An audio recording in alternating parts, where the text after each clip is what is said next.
Hello and welcome back to the third part of our series of our topic on strain 4.2. In this topic, we are going to be looking at the different reactions of alkanes. Let's recap on what we have done earlier on.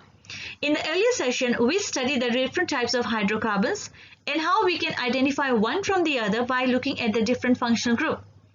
We also looked at in our second part the different types of organic compounds starting with alkanes, where we studied the general formula, the naming, and the properties of alkanes. Not forgetting the different isomers that exist in different organic molecules, such as structural isomer and geometric isomer. So now let's look at the different reactions which alkanes undergo. Normally, alkanes have only two different reactions. They undergo a combustion reaction and a substitution reaction. So let's see what these reactions are in detail now. A combustion reaction is where the substance is going to burn in air, which means it is going to react with oxygen molecules. There are two types of combustion that we are going to be looking at: complete combustion and incomplete combustion. In a complete combustion, the molecules and the product are going to be carbon dioxide and water. The key word is carbon dioxide. Okay, so let's look at some examples now. In this example, methane is reacting with oxygen to give carbon dioxide and water. By looking at the product, we should know that this is complete combustion. Some examples of complete combustion are stove. Okay, gas stove burning, that is an example of complete combustion because the gas that is burning is butane. So butane is combining with a lot of oxygen to give carbon dioxide and water, both of which are colorless product. The flame is also noticed to be blue, which is a very hot flame. The other type of combustion is called incomplete combustion, where the molecule is going to react with less oxygen and the product are carbon monoxide and water. So if you look at this example here, you can see methane is now reacting with less oxygen to give you carbon monoxide and water. The other possibility is where the organic molecule can react with oxygen to give carbon and water even.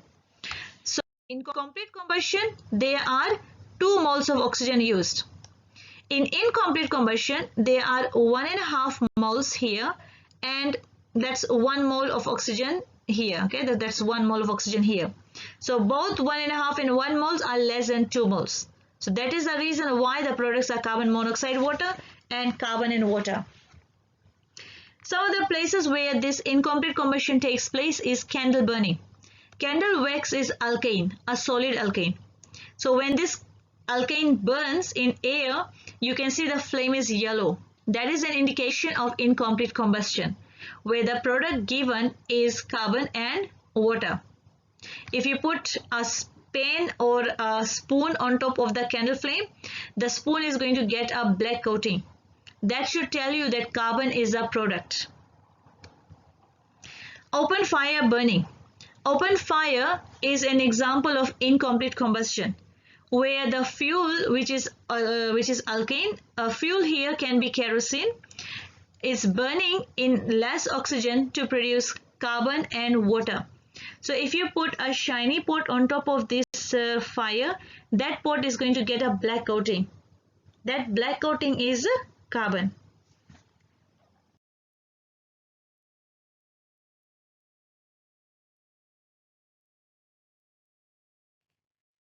The next kind of reaction which alkanes undergo is called a substitution reaction.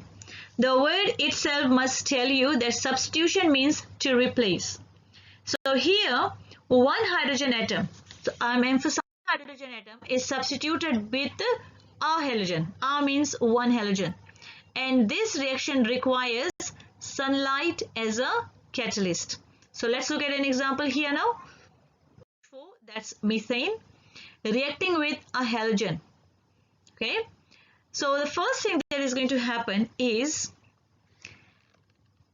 the reaction, once it proceeds, is going to give a color change from brown to colorless. So whenever alkane reacts with bromine, there will be a color change from brown to colorless. Bromine is brown, colorless is a product that is going to be forming here at the end. So one of the hydrogens from the alkane is going to be lost. It can be any of the 4 hydrogens. So let's say this particular hydrogen that I have, this is the hydrogen that is going to be lost. So once that hydrogen is lost, a bromine is going to come and attach itself to the carbon.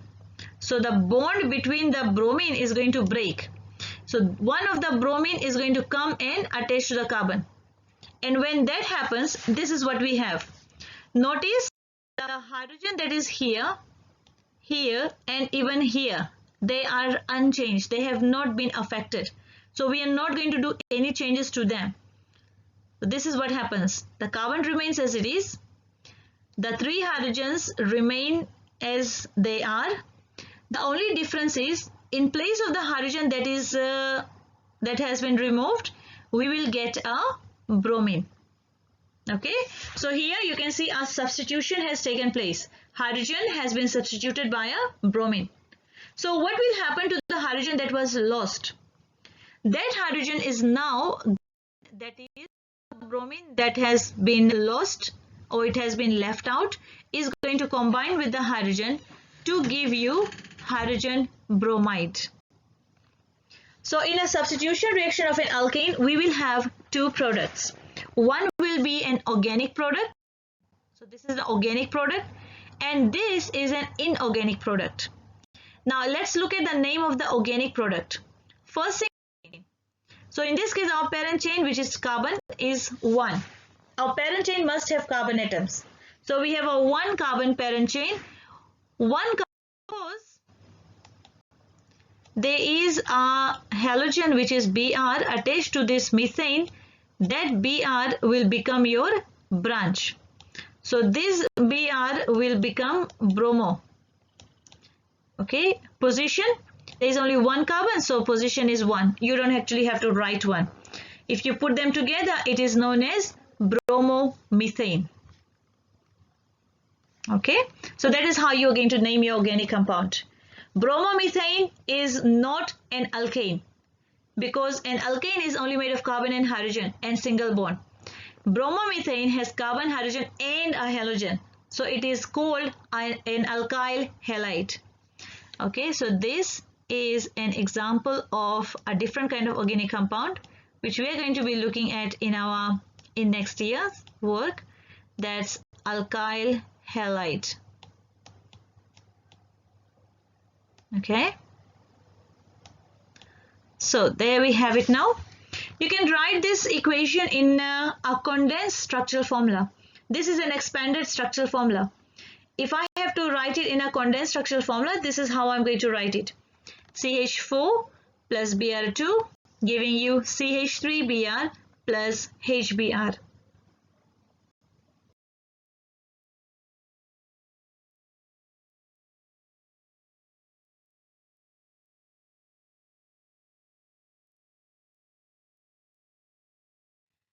The other type of substitution reaction is using chlorine. The reaction is going to proceed in the similar way that we have seen for bromine. However, for bromine we said that there was a color change from brown to colorless. Colorless because the alkyl halide was colorless. Here we are not going to see a drastic color change, but because chlorine is a greenish yellow gas, that greenish yellow color is going to disappear. Okay, so first thing, one of the hydrogen is going to be removed. It can be this hydrogen or any hydrogen you choose to. And the chlorine is going to come and attach itself to the carbon.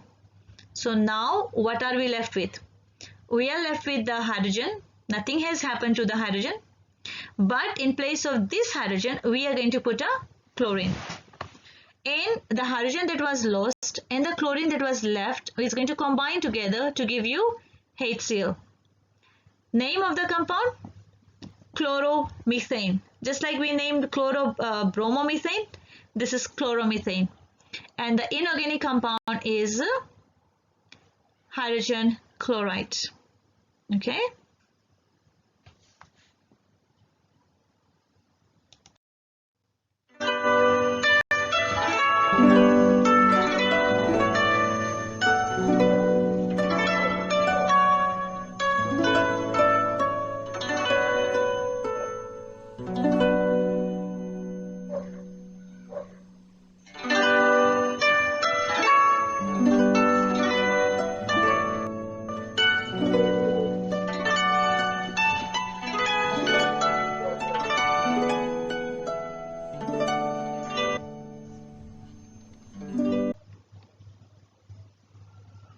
So that is how we can write the structure formula into a condensed structural formula now.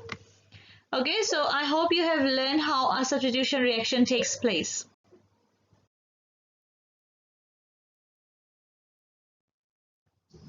Now we are going to be looking at the different sources of alkanes.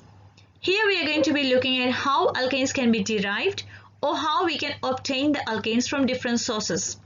One of the most largest supply of alkane is petroleum. Petroleum is a non-renewable resource, which means once it is all used up, it is gone forever. You will have to wait for another thousands of years before it is formed again. Petroleum is basically formed from the remains of plants and animals which have been decomposed by anaerobic bacteria over thousands of years. So here the bacteria is actually going to take part in the rotting or decomposing process in the absence of oxygen. Anaerobic means without oxygen. Another source of alkane is natural gas. Natural gas is a mixture of methane and carbon dioxide. Third one, coal, which is formed similar to the petroleum formation, but petroleum is formed from the remains of animals, while coal is formed from the remains of plants, which have been buried over thousands of years. Let's watch this video and try to understand how petroleum and coal are the suppliers of alkanes. Natural gas or methane is a resource used around the world to generate electricity, cook our food, heat our homes and power many buses. It's crucial to almost every aspect of our lives. Our project targets natural gas located within coal seams in regional Queensland. Coal seams were formed millions of years ago from decomposing plant, animal and swamp life. As the trees and plants died in areas containing ancient rivers and streams, it formed peat, which was buried and fossilised, settling in layers or seams. These layers of peat were transformed into coal due to natural increases in heat and pressure. Natural gas is a byproduct of this coal formation and is stored in one of two ways. Deep underground in coal seams, where the gas is bound to the coal, or through conventional gas deposits, mainly found in sandstone layers. Before we can produce gas, we first invest in exploration phases that research where coal seams may be located and their ability to release gas. The first step is to build a general picture of the local geology of the land with a field study called a seismic review. Using small trucks that can easily access the survey area, this review can be used to gather a three-dimensional picture of the potential location of gas deposits. It's a non-invasive method of bouncing energy waves into the ground, which send data back to a receiver truck. This data can be combined with core hole drilling, where samples of the earth are taken in order to get a better picture of the exact depth of the coal, as well as its gas content and quality. Using the same process that landholders use to drill a water bore, a pilot well may be drilled if the data indicates that an area may contain good quantities of gas. By drilling a pilot well, we can access the coal seams in order to start testing gas from the coal. Located deep underground, below shallow water aquifers, the coal seam formation is made up of around 98% solid coal, which contains natural fractures or cleats that leave only 2% empty space. This space is also occupied by water. Unlike conventional gas deposits in sandstone, where the gas fills up 30% of the empty space within the formation, in coal seams, the gas is contained in the solid part of the coal. Through chemical processes over time, the gas adheres to the coal and is held in place with pressure over millions of years. There must be geological containment from the layers of the rock above and below in order to trap the gas so it can't escape. If a number of pilot wells within a region show that it is a viable production area, then we finalise the location of production wells through careful consideration of the landscape and discussions with the landholder. Many factors and constraints are taken into account during this time, including environmental, ecological and landholder concerns, before an agreement is reached on the development of wells and gathering infrastructure. Coal seams are traditionally accessed using a single vertical well. We start by drilling a surface hole through the most shallow layer of earth. As the drill head moves down, drilling fluid is pumped into the well hole. This is required to lubricate and cool the bit, remove cuttings, and most importantly, to provide pressure. The well pressure and the earth formation pressure must be at equilibrium in order to ensure that water from aquifers can't escape into the well, nor drilling fluid into aquifers. As we pass through an aquifer, we control the density of the drilling fluid to ensure the pressure remains balanced and the integrity of the well is maintained.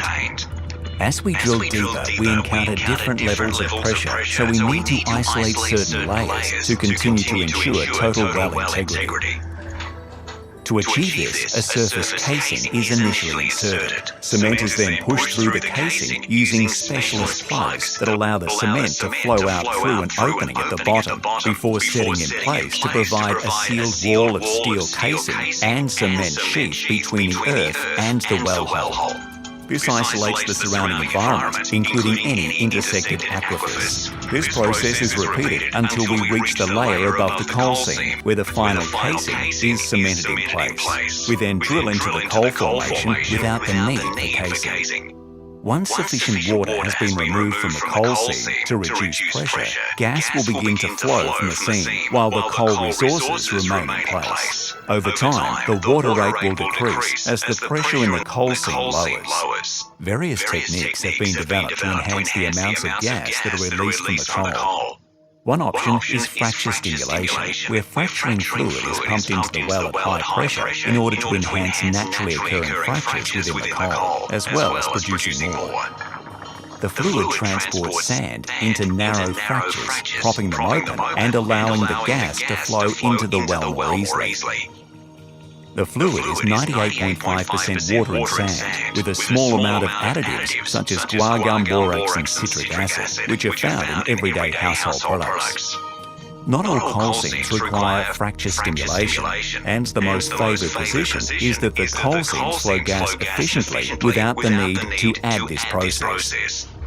Another option that minimises the environmental footprint of the production phase is to engage in deviated well production, where multiple wells stem from the one pad, in order to increase the overall production area within the coal seams. Both options are safe, highly regulated, low-impact methods of increasing productivity. With the well integrity secure, production can commence. As the water and gas reach the wellhead at the surface, they are separated. The gas, being lighter, rises to the top of the vessel, while the heavier water falls to the bottom. From the separator, the gas and water are independently pumped for separate processing via an underground network of pipes. The extracted water is treated to filter the salt content and alter the chemical balance, so it can be reused in a number of beneficial ways. The gas is transported to dehydration and compression facilities to make it completely dry before it is sent up our main gas transmission pipeline to be further processed for export on Curtis Island near Gladstone. Santos GLNG represents a major investment in Australia's energy future and is building a lasting legacy for Queensland. If you'd like to know more about Santos GLNG, please visit our website at www.santosglng.com. So after looking at how the three different sources are actually used, petroleum, coal and even natural gas, let's take a look at what a biogas is. Biogas is basically a mixture of carbon monoxide and methane. Unlike petroleum, natural gas and coal, biogas is not non-renewable. It's a renewable resource, which means you don't have to wait for thousands of years for biogas to form. Biogas formation can be derived directly from plant or any carbohydrate sources. Okay, so let's see. These are some of the ways that biogas can be produced. It can be made from agriculture waste, industrial waste, municipal waste, sludge water, wastewater, through animal waste. So all these different waste materials are fed into our digester, which is going to produce carbon monoxide and methane. Okay, so this mixture is then pumped into a tank, which is then used to transport the gas into different facilities, which can be used for different purposes. Biogas, even though it is a renewable resource, it can be used to generate electricity, to use as a vehicle fuel, and even used as a fuel cell. Okay, in Fiji there have been a lot of companies, there have been a lot of private sectors which have been using biogas to generate electricity and to use them as a fuel. And one such example is this here, as you can see in the picture. This is a picture of a school which has actually implemented the use of biogas to run their electricity demand. So students, I hope you have enjoyed the session as much as I have enjoyed delivering it to you. The entire session, if we summarize it, we have covered the chemistry of alkanes in the 2 sessions, where we looked at the properties, the bonding, the naming, and even the reactions of alkanes. We are going to meet in our next session where we are going to be looking at the second type of organic compound, which is alkenes. Until then, you take care. Bye.